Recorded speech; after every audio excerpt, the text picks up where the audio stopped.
stepping stone to success. Rohini College of Engineering and Technology near Anjagramam Junction, Kanyakumari Main Road, Palkulam. தொடர்ந்து இது பற்றி பேசுவதற்காக மூத்த பத்திரிகையாளர் தராசு ஷியாம் இணைந்திருக்கிறார். சார் வணக்கம். தாவேக வெளிப்படையாவே அதிமுக கிட்ட ஆதரவு கேட்கல, ஆனா அதிமுகவில் இருக்கக்கூடிய சில மூத்த நிர்வாகிகள் தாவேகவுடன் கூட்டணி வைக்க வேண்டும் என்ற எண்ணத்தில் இருப்பதாக சொல்லப்படுகிறது. தொடர்ந்து சி.வி. சண்முகத்தோடு மூத்த எம்எல்ஏக்கள் ஆலோசனையில் ஈடுபட்டிருக்கின்றனர். அதிமுக தாவேகவை ஆதரிப்பதற்கான வாய்ப்புகள் இருக்கா சார்? உங்கள் மூத்த செய்தியாளர் ஸ்டாலின் அவர்கள் பார்வையை நானும் பகிர்ந்து கொள்கிறேன். அப்படியான ஒரு வாய்ப்பு தெரிகிறது. ஆனால் கட்சி தாவல் தடை சட்டப்படி 1/2 பங்கு எம்எல்ஏக்கள் பிரியலாம். அது எம்எல்ஏ பதவியை பறிக்காது. அது போக இன்னமும் புரோட்டம் ஸ்பீக்கர் எம்எல்ஏவுக்கு பதவி பிரமாணம் செய்து வைக்கவில்லை. இன்றைய தேதிக்கு அவர்கள் தேர்ந்தெடுக்கப்பட்ட வின்னிங் சர்டிபிகேட் வைத்திருக்கிற எம்எல்ஏ, அவ்வளவுதான் நாம் சொல்ல முடியும். எனவே கட்சி தாவல் தடை சட்டம் அதை மீறி கூட இதை செய்ய முடியும். எப்போது ஒருவர் எம்எல்ஏவாக சட்டமன்ற உறுப்பினராக உண்மையிலேயே அவர் நியமிக்கப்படுகிறார் என்றால் பதவி பிரமாணம் எடுத்த பிறகுதான். அதற்கு இன்னும் காலம் இருக்கிறது. எனவே இப்போது எந்த முடிவு வேண்டுமானாலும் எடுக்கலாம். அதுல ஒன்றும் பெரிய அளவுக்கு சட்டப்படி பிரச்சனை வராது. கோர்ட்டுக்கு தான் போகணும். எவ்வளவு காலகட்டம் கழிச்சு கோர்ட்டு முடிவு எடுக்கும் நமக்கு தெரியாது. அதிமுகவில் ஒரு குழப்பம் நிலவுகிறது, அப்படி நான் எடுத்துக்கிறேன். காரணம், எடப்பாடி பழனிசாமி அவர்களை பொறுத்தவரையில் தாவேகாவுக்கு ஆதரவோ அல்லது தாவேகா கூட்டணி அரசில் பங்கு வகிப்பதோ அவருக்கு ஓப்பாக இருக்காது. அதிமுகவோட அந்த ஸ்டேட்டஸ் அது டிமினிஷ் பண்ணிடும். அதுபோக அதிமுக ஒன்னு மேஜர் பார்ட்னர், ஒன்னு அது ஆட்சி செலுத்துகிற கட்சியாக இருக்கும், இல்லைன்னா எதிர்கட்சியாக இருக்கும். ஒரு கூட்டணி அரசுல மைனர் பார்ட்னரா அது போய் சேர முடியாது. ஒரு மேஜர் பார்ட்டி அது. அப்போ என்னதான் இருந்தாலும் தாவேகா அரசு அமைத்தால், அதிமுக ஆதரவு கொடுத்தால், அதிமுகவின் எம்எல்ஏ ஸ்ட்ரென்த்துக்கு ஏற்றவாறு அமைச்சர் பதவியில் தரப்படும். அப்படின்னா மைனர் பார்ட்னர் தான். இப்ப எந்த காலத்திலுமே அதிமுக இங்கு தனியாக ஆட்சி அமைக்க முடியாத ஒரு சூழல் ஏற்பட்டுவிடும். எடப்பாடி பழனிசாமி அவர்கள் ஆட்சி காலத்துல அதிமுகவுக்கான ஒரு முடிவுரை எழுதப்பட்டு விட்டது மாதிரி அரசியல் தோற்றம் ஏற்பட்டுவிடும். அதிமுகவுக்கு வெளியே இருப்பவர்கள் இதை பயன்படுத்திக் கொண்டு அதிமுகவை அவரிடமிருந்து கைப்பற்றுவதற்கும் முயற்சி செய்வார்கள். அது ஒரு பெரிய பிரச்சனை. ஆனால் இவர்களுக்கு ஒரு பதவி ஆசை இருக்கிறது என்றுதான் நான் யூகிக்கிறேன். காரணம், காலையில நடக்க வந்த எம்எல்ஏக்கள் கூட்டம் நடத்தப்படவில்லை. இவர்கள் இப்போ ஒரு பிரஷர் குரூப் மாதிரி மாறுறாங்க. ஒரு மூத்த தலைவர்கள் அவங்க போய் எடப்பாடி பழனிசாமி அவர்களுக்கு அழுத்தம் கொடுத்து, அரசியல் அழுத்தம் கொடுத்து அப்படி பார்க்கிறேன். தாவேகாவை பொறுத்தவரையில் நாளைக்கு இவர்கள் ஆதரவை ஏற்றுக்கொள்ளாவிட்டால் என்ன செய்வார்கள்? நீங்க வெளியிலிருந்து ஆதரவு கொடுங்கன்னு சொன்னா என்ன செய்ய முடியும்? தாவேகாவை எந்த வகையில அவங்க நம்புறாங்கன்னு எனக்கு புரியல. அதாவது பொலிட்டிக்கலா ஒரு பார்ட்டி ரொம்ப நாளா இருந்துச்சுன்னா சில நம்பகத்தன்மை இருக்கும். இப்போ விஜய் அவர் எலெக்ட் ஆகி சிங்கிள் லார்ஜஸ்ட் பார்ட்டி ஆன பிறகு மரியாதை நிமித்தமாக மூத்த தலைவர்கள் சென்று சந்திக்கலாம். அது ஒன்றும் தவறு இல்லை. அந்த காலகட்டத்தில் அண்ணா அவர்களே தேர்தல் வெற்றி வந்த உடனே பெரிய எதிரியாக இருந்த தந்தை பெரியாரை நேரடியாக போய் சந்தித்தார். அது வேற மாதிரியான உணர்வுகளையும் ஒரு ரெஸ்பெக்டையும் கொடுக்கும். அவர் அப்படி செய்யல. அப்படி இருக்கும்போது அதிமுகவில் பெரும்பாலான எம்எல்ஏ கேண்டிடேட் தோற்றது தாவேகாட்ட தான் இருக்க முடியும். காரணம், தாவேகாட்ட 108 எம்எல்ஏக்கள் இருக்கிறார்கள். இப்ப தாவேகாவோட கூட்டணி வைத்தா அந்த லோக்கல் எம்எல்ஏக்களோட அரசியல் எதிர்காலம், அதாவது எம்எல்ஏ பதவிக்கு நின்று தோற்று போனவர்களோட அரசியல் எதிர்காலம் அது கேள்விக்குறியாகும். எனவே அதிமுகவில் இந்த முயற்சிக்கு பெரிய ஆதரவு எம்எல்ஏக்கள் மத்தியில் இருக்கலாம். ஆனால் எம்எல்ஏவாக நின்று வெற்றி வாய்ப்பு இழந்தவர்கள் மத்தியில் நிச்சயம் இருக்காது. அதிமுக உடைவதை நோக்கி இது செல்கிறது. தற்போது நாம பேசிக் கொண்டிருக்கின்ற இந்த தருணத்தில் சி.வி. சண்முகம், எஸ்.பி. வேலுமணி உள்ளிட்டோர் எடப்பாடி பழனிசாமி இல்லத்திற்கு சென்று ஆலோசனையில் ஈடுபட்டிருக்கின்றனர். திரு தராசு ஷியாம், அதே நேரம் இவங்களுக்கு ஆசை இருக்கலாம், பதவி போனா அமைச்சரவையில் இடம் கிடைக்கும் அப்படிங்கிற ஆசை இருக்கலாம். ஆனா தாவேகாவுக்கு அப்படியான ஒரு ஆசை, கூட்டணியில அதிமுக சேர்க்கணும் அப்படின்னு ஒரு ஆசை இருந்தா முதல்ல அதிமுகவை தான் அணுகி இருக்கணும். ஏன் அவங்க போய் காங்கிரஸ் அணுகுறாங்க அப்படின்னு அதிமுகவுக்கு இதுவரை அழைப்பு விடுக்கலையே? பொதுவாக அரசியல் வானில் ஒருவர் அவர் வெற்றி பெற்று விட்டாலே பிற மூத்த தலைவர்களை சந்திக்க வேண்டும். நீங்க நிறைய மாநிலங்களை அதை பார்க்கலாம். அது அவருக்குமே ஒரு பெரிய ரெஸ்பெக்டை கொடுக்கும். ஆனா விஜய் அப்படியான ஒரு பாதையை அவர் சூஸ் பண்ணல. அது ஏன்னு எனக்கு புரியல. ஆனால் அதிமுகவை பொறுத்தவரையில் விஜயை நம்பி போவதற்கு தயாராக இருக்க மாட்டார்கள் ஒட்டுமொத்த அதிமுகவில் இருந்து ஒரு பிரஷர் குரூப் விலகி ஆதரவளிப்பதற்கு தயாராக இருப்பாங்க. அவங்க அதிமுக 1 and அதிமுக 2 அப்படியே அந்த கணக்குல தான் வரும். கட்சி தாவல் தடை சட்டத்தை நேரடியா ரிலேட் பண்ணாம கூட அதுல இருந்து எஸ்கேப் பண்ணலாங்க. எந்த லாவுக்கும் நம்ம எஸ்கேப் ரூட் ஆட்டோமேட்டிக்கா இருக்கும். அப்படி தாராளமா எஸ்கேப் பண்ணலாம். ரெண்டாவது, அந்த முடிவு எடுக்க வேண்டிய சபாநாயகர் இப்ப கிடையாது. இந்த சபாநாயகர் தொடர்கிறார், அவருக்கு அதிகாரம் கிடையாது. புரோட்டம் ஸ்பீக்கர் வருவாரு, அதுக்கு பிறகு பதவி பிரமாணம் செய்து வைப்பார், அதுக்கு பிறகு புதிய சபாநாயகர் வருவார். அவர் தான் இந்த முடிவெல்லாம் எடுக்கணும். அப்படி என்றால் இவர்களோட எம்எல்ஏ பதவிக்கு பெரிய ஆபத்து எதுவுமே இல்லை. இப்போ ஒரு செய்தி அடிபடுது, உண்மையான எனக்கு தெரியாது.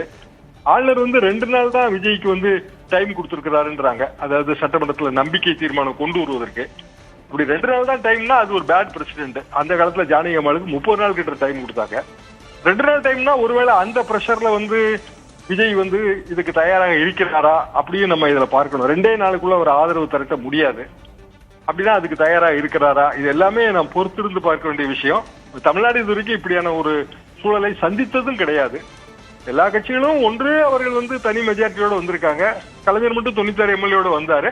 ஆனா அவருக்கு உடனடியாக மற்றவங்க ஆதரவு கொடுத்துட்டாங்க. இந்த கேள்வியை எழல. ஃபர்ஸ்ட் டைமா இவ்வளவு பெரிய எலக்டோரல் ஹிஸ்டரியில ஃபர்ஸ்ட் டைமா இந்த பிரச்சனைக்குள்ள நம்ம வர்றோம். 52ல இந்த பிரச்சனை வந்துச்சு. ஆனா அப்ப தமிழ்நாடு தனியான மாநிலம் கிடையாது, அது ஒன்றுபட்ட மதராஸ் மாகாணம். அதையும் இதையும் ரிலேட் பண்ண முடியாது. 57ல இருந்து இன்று வரைக்கும் இப்படியான ஒரு பிரச்சனை வந்தது கிடையாது. எனவே இதெல்லாம் பொறுத்து இருந்துதான் பார்க்கணும். இல்ல, அப்ப நீங்க குறிப்பிட்ட மாதிரி அதிமுகவுக்குள்ள மீண்டும் ஒரு பிளவுக்கான வாய்ப்பு இருக்கா? அதிமுகவாக தாவேகாவுக்கு ஆதரவு கொடுக்க முடியாதுங்க. அது அதிமுகவை பொறுத்தவரையில் அது அரசியல் ரீதியாக அது தற்கொலைக்கு சமம் தான். காரணம், அவங்க ஏற்கனவே பெரிய பார்ட்டி, எப்படி ஒரு மைனர் பார்ட்டியா அவங்க மாற முடியும்? மத்திய அரசாங்கத்துல பங்கு பெறலாம், மாநில அரசாங்கத்துல பங்கு பெற முடியாது இல்லையா? இதுவே மாநில கட்சி தானே.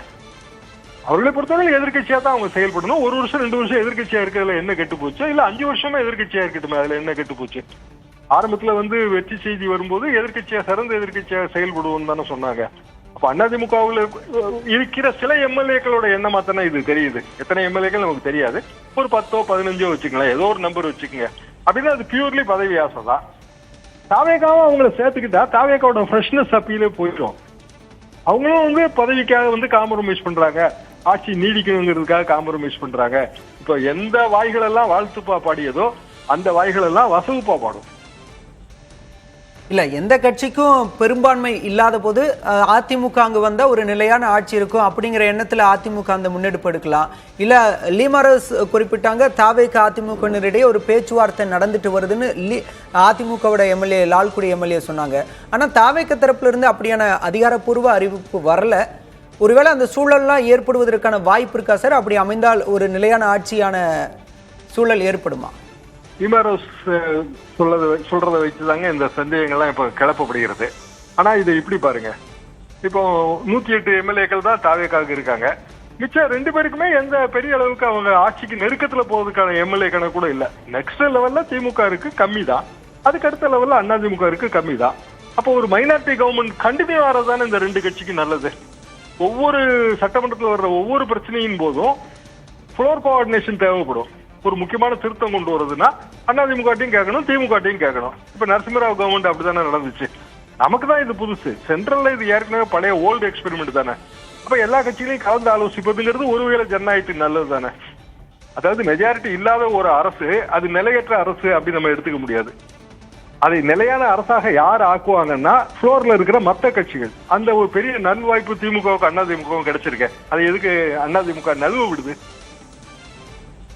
நன்றி திரு தராசு ஷியாம், விரிவான பார்வையை முன் வச்சிருக்கீங்க. தொடர்ந்து நம்முடைய செய்தியாளர் பசுமை வழிச்சாலை இல்லத்தில் எடப்பாடி பழனிசாமி இல்லத்திற்கு முன்பாக இருக்கிறார். களத்தில் அவரிடம் பேசலாம். ஸ்டாலின், தற்போது அங்கு என்ன சூழல்? பலா, அனைத்து அதிமுக சட்டமன்ற உறுப்பினர் அனைவரையுமே அதிமுக பொதுச்செயலாளர் எடப்பாடி பழனிசாமி இன்று மாலை 5 to 5:30 மணிக்குள்ளாக வந்துவிட வேண்டும், தன்னை சந்திக்க வேண்டும் என்று ஏற்கனவே அறிவுறுத்தியிருந்தார். அந்த அடிப்படையில் தான் தற்போது அதிமுக மூத்த நிர்வாகிகள் SP Velumani, C V Shanmugam, Jayabaskar உள்ளிட்டவர்கள்லாம் நேரில் சந்திப்பதற்காக வந்திருக்கிறார்கள். பிற எம்எல்ஏக்களும் ஒவ்வொருவராக வர தொடங்கி இருக்கிறார்கள். நம்ம தொடர்ச்சியாக அந்த செய்தியை பார்த்துட்டு இருந்தோம். அதாவது தாவேகா தரப்பிலிருந்து ஆதரவு மறைமுகமாக அந்த பேச்சுவார்த்தை நடைபெற்றாலும் கூட நம்ம ஒரு விஷயத்தை இங்க குறிப்பிட்டாக வேண்டும். இதுவரைக்கும் காங்கிரஸ் ஆகட்டும், அதே போல விசிகா ஆகட்டும், விடுதலை சிறுத்தைகள் கட்சி ஆகட்டும், மார்க்சிஸ்ட் கம்யூனிஸ்ட் கட்சி, இந்திய கம்யூனிஸ்ட் கட்சி, ஐஎம்எல் அனைவருக்குமே தாவேகா தரப்பிலிருந்து அதிகாரப்பூர்வமாக ஆதரவு அளிக்க வேண்டி அந்த கடிதம் அனுப்பப்பட்டது. ஆனால் அதிமுகவிற்கு இது வரைக்கும் அவங்க எந்த கடிதத்தையும் அனுப்பல. இதன் மூலமாகவே நம்மளால புரிந்து கொள்ள முடிகிறது அவருடைய முதல் விருப்பம் அந்த கட்சிகளுடன் சேர்ந்து கூட்டணி ஆட்சியை அமைப்பதுதான். ஒருவேளை அவர்கள் சம்மதிக்காத பட்சத்தில் தான் அதிமுகவிற்கு அவர்கள் அந்த அடுத்த நகர்வுகளை மேற்கொள்வார்கள். அந்த அடிப்படையில தான். ஆனாலுமே கூட ஒருவேளை அது நடக்காத பட்சத்துல அதிமுகவில் இருக்கக்கூடிய ஒரு சிலர் இணைந்து தாவேகாவிற்கு ஆதரவு அளிக்க வேண்டும் என்ற விருப்பத்தின் அடிப்படையில தான் தொடர்ச்சியாக இந்த சிவி சண்முகம், எஸ்பி வேலுமணி உள்ளிட்டவர்கள்லாம் ஆலோசிச்சுட்டு வராங்க. தற்போது அதிமுக பொதுச்செயலாளர் எடப்பாடி பழனிசாமியை பொறுத்த வரைக்கும் அவர்களுக்கு தாவேகாவினை ஆதரித்து அரசை அமைப்பதற்கு எந்த விதமான அந்த விருப்பமும் இல்லாத ஒரு சூழல்ல தான் தொடர்ச்சியாக இது போன்ற சந்திப்புகள், ஆலோசனைகள் மேற்கொள்ளப்பட்டு வருகின்றன.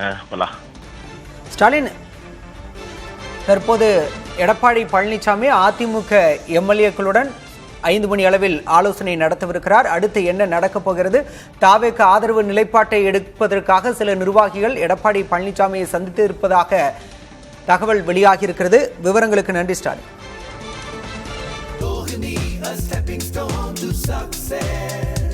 Rohini College of Engineering and Technology near Anjagramam Junction, Kanyakumari Main Road, Palkulam.